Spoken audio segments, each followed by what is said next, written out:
ಹೋದ್ಸಲ ಬಂದು ನಾವು ಕೇಳಿದಾಗ ನಿಮ್ ಮಗಳು ಕೊಡ್ಬೇಕಾಗಿರೋ ಆಸ್ತಿನ ಕೊಡ್ತೀವಿ ಅಂತ ಹೇಳಿದ್ರಿ. ಇದುವರೆಗೂ ಅದ್ರ ಸುದ್ದಿನೇ ಇಲ್ಲ. ಆ ವಿಷಯ ಏನಾಯ್ತು?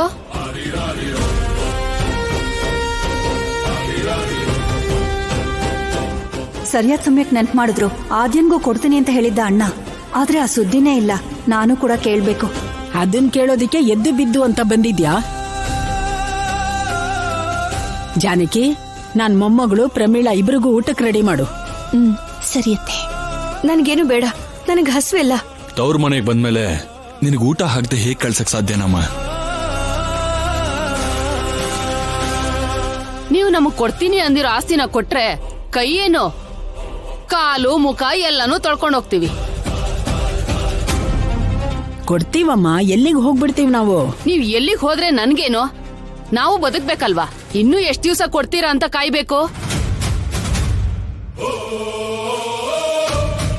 ಇಲ್ಲಿ ನೋಡಿ, ನಿಮ್ ಮೊಮ್ಮಗಳಿಗೆ ತವ್ರ ಮನೆಗ್ ಬಂದು ಆಸ್ತಿ ಕೇಳೋಕೆ ಬಾಯಿ ಬರೋದಿಲ್ಲ.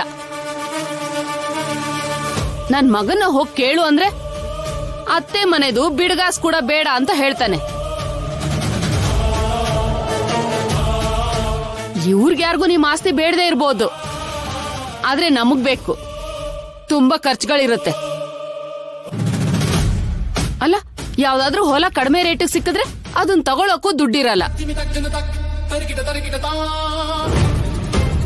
ಚಿನ್ನದ ರೇಟ್ ಕಡಿಮೆ ಆಗಿದೆ ಅಂದ್ರೆ ಅದನ್ನ ತಗೊಳಕ್ಕೂ ದುಡ್ಡಿರಲ್ಲ.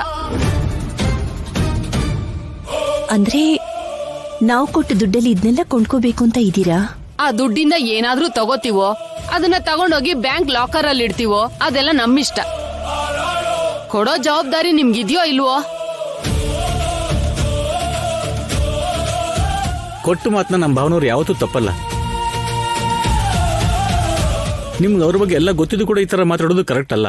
ಮನೆ ಅಳಿಯ ಆಗಿರೋನು ಕೂಡ ನಮಗ್ ಬುದ್ಧಿ ಹೇಳೋಂಗಾಯ್ತು.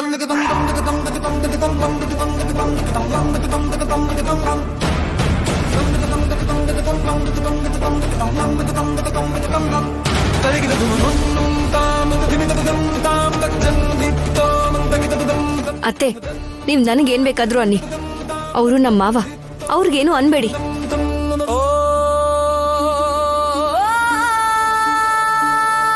ಅವ್ರು ಹೇಳ್ತಿರೋದು ನಿಜನೇ ಅಲ್ವೇನಮ್ಮ?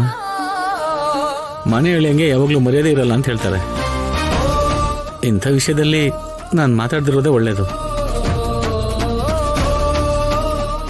ಮಾವ, ನೀವ್ ಹಾಗೆ ಫೀಲ್ ಆಗ್ಬೇಡಿ. ಈ ಮನೇಲಿ ಎಲ್ಲರ ಜೊತೆನೂ ಕೂಡ ನೀವು ಸಮಾನನೇ.